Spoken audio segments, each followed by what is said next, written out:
I want to actually get to know some of my followers.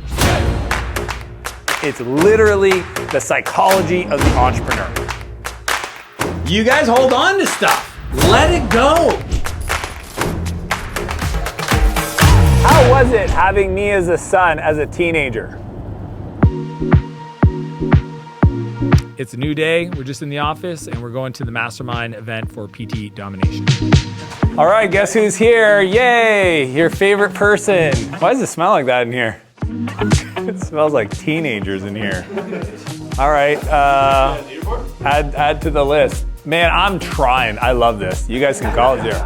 I actually am busy running companies. This is your guys' full-time job, and most of the time I'm crushing their faces every week. But they can chirp me one off week that I don't have any numbers yet, and then I'll always come back and set the standard. All right, so this room is kind of going. Can we just put the desk to the side? I think it looks better this way. Look at this. Yeah, it's better in the middle. You don't think that changes everything? I think that looks great. That looks good because it changes traffic flow. If it's in the middle, then it can Yeah. traffic flow. This I think allows that's- traffic flow in and out of the office. Yeah, it looks better. How much time was spent making that decision for real? Did you spend 20 minutes? Not really. Okay. Did everybody see it? Okay, everybody stand up. Come over here. Everybody look. Jay, everybody look. Okay, I'm gonna give you two options. Option one, this is option one, and then option two. We're doing a public vote, yes. Okay, desk, option number one is this, here. You guys all get a good visual. Yeah. Option number two, I didn't mean to bias it. I think option number two looks great too. Okay, one or two, hold your hand up. 6 on 2, I'm 1. So then there's no other 2, that's 6. How many are we? 1, 2, 3, 4, 5, 6, 7, 8, 9, 10, 11. You're on your finger. 2 wins, 2 wins. All right, Sam, good call. All right, what did that just cost me? Everybody do the math. Well, I don't drink, but gosh darn it, I like me an NA beer. I haven't had any videos of you drinking it yet, but I already know where you're getting the comments. Bring the comments. Yeah, I'm excited.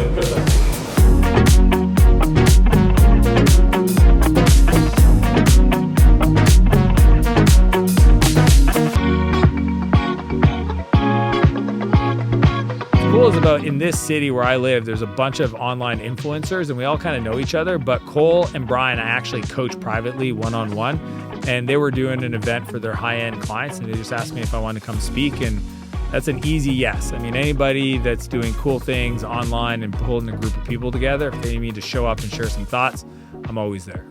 Welcome everybody to La Casa.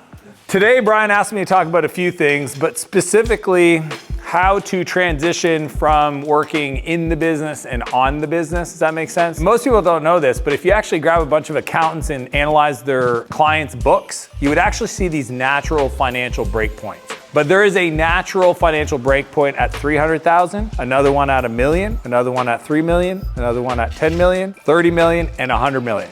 It's literally the psychology of the entrepreneur. It's fascinating. I can talk to an entrepreneur and ask them 3 questions and I can tell you exactly where in their mind they have beliefs that are blocking them from growing their business.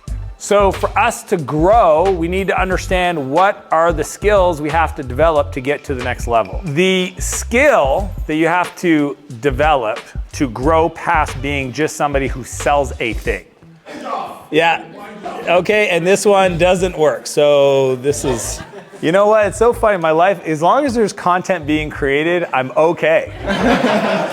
That's our new philosophy. So if you guys understand the business stuff, just apply it to the team stuff, and it will change the frame for how you grow businesses. With that, guys, I gotta go. Thank you so much for having me.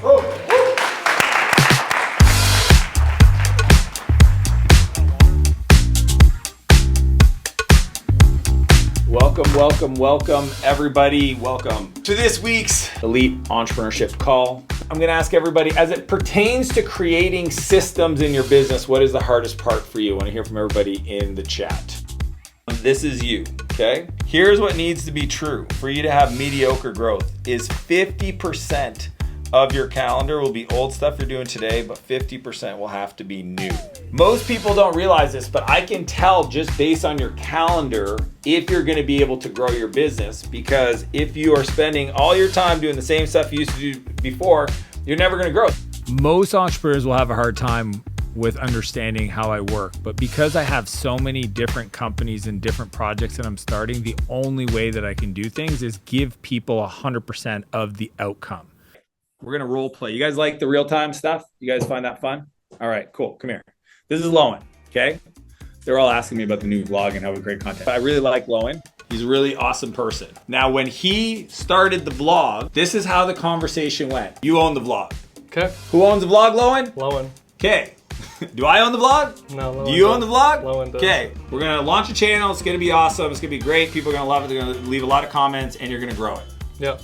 Cool. All Lowen.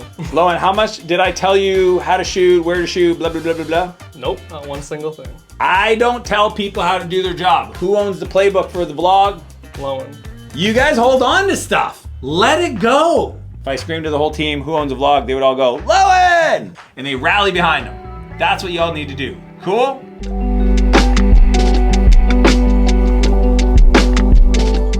So this is an example. I gotta go drive to Big White for a meeting, and if you're free, I'm gonna pay you to drive me, and while you're driving me, I'm gonna be chatting. Adamo's driving, okay? So I had a bunch of emails to respond to. On the way up, I was like, what's the address? And he gives me the address. I was like, oh, dang, that's my buddy's house. It's the Crescendo. It's one of the nicest houses in Big White.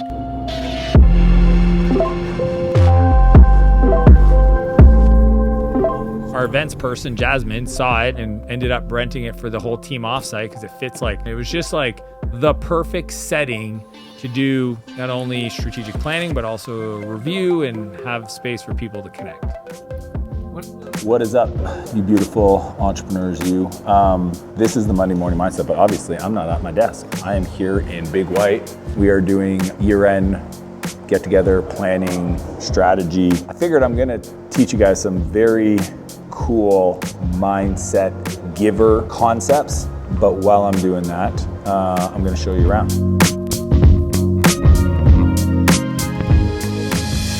All right, this is my call to action to you, is I want you in your next interaction, I want you to meet somebody. I want you to ask real questions because you have a generous curiosity about where they're at in their life and what they're struggling with. And I want you to think about somebody that can help them or an idea that could help them or a resource you've created, and I want you to offer it. Like internal SOPs, give it. You're like, oh, it's not that valuable. Yes, it is, it's something. Just show up and try to create value for other people. So with that, I'm gonna get back upstairs, start planning 2024.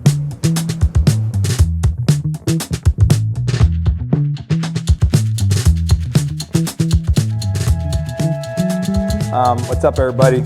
Hey, I'm a big fan of connecting you guys all with each other. So can you do me a favor and post in the comments where you're connecting from, how you help people? I want to actually get to know some of my followers. So what I do is I go live every Monday. I try to share something valuable to them, and in that content, pull people in that might have questions for me to help go deeper.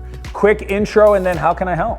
Yeah, so we own a little shop in Colorado. I'm like halfway through your audiobook, which is amazing. I've already started to implement some things that were scary at first, but we're already starting to see just a lot of progress. I love anybody that's read my book. Well, I just appreciate it so much because I mean, you pour your heart into something and you just hope anybody reads it. One of our favorite things about what we do, it sounds kind of odd, but people come into our shop and they will just pour their hearts out, and that's one of our favorite things. And they call it our safe place. It feels so neat to have somebody walk into your shop and then have a conversation. How do we make more money but still keep that part of what we do?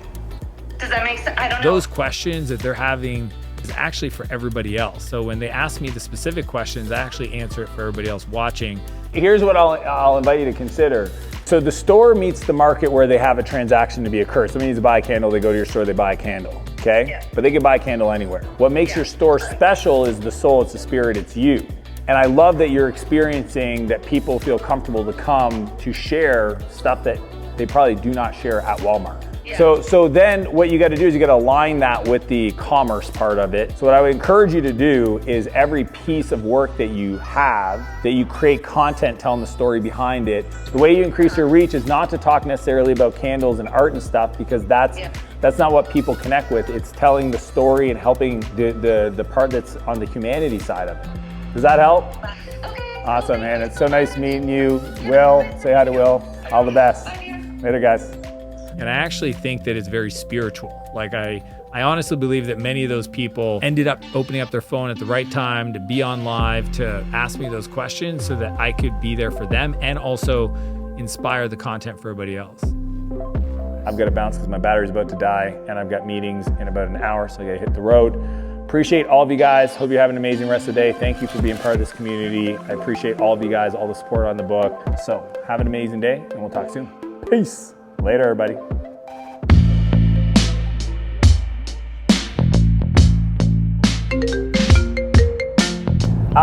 Some people don't believe that the Dan of today was as bad as I say it was when I was a kid. How was it having me as a son as a teenager? And I know this is where Diane goes, be nice, Victor. No, and Diane, you be quiet. Anyway, Owen, all you heard about Dan times 10. He was that bad. And I'm serious. I mean, really, he was. Some parents, when they have trouble with their kids, they get my name from Port Anthony. After they're talking to me for about half an hour, they feel a lot better that their kids aren't all that bad. Oh my. And you know what's funny? We were walking the beach one day and he told me, he says, why didn't you give up on me? And I thought for a while, I looked him in the eye and I says, God, I wanted to, honestly. And I said, if I could have stopped loving you, I would have gave up. Because I said, you were that difficult. But I couldn't stop loving you, so I didn't give up. And that's the only reason I didn't give up. That's awesome. But yeah, he was a challenge. Anyway, you have a great day, because I could go on forever. I know. I love you, Dad. Thanks for the call. I love you. Thanks for watching. Be sure to like and subscribe. I mean, we're having a lot of fun. We're taking all the feedback, so leave comments below letting us know what you like, what you want to see more of. But we have so much content. We have a full team just cataloging and capturing all these really cool moments and events. So the more you give us, the more comments, the more you share it, the bigger the audience gets. It gives us access to more resources. So be sure to let us know. But we've got some more fun things to show you.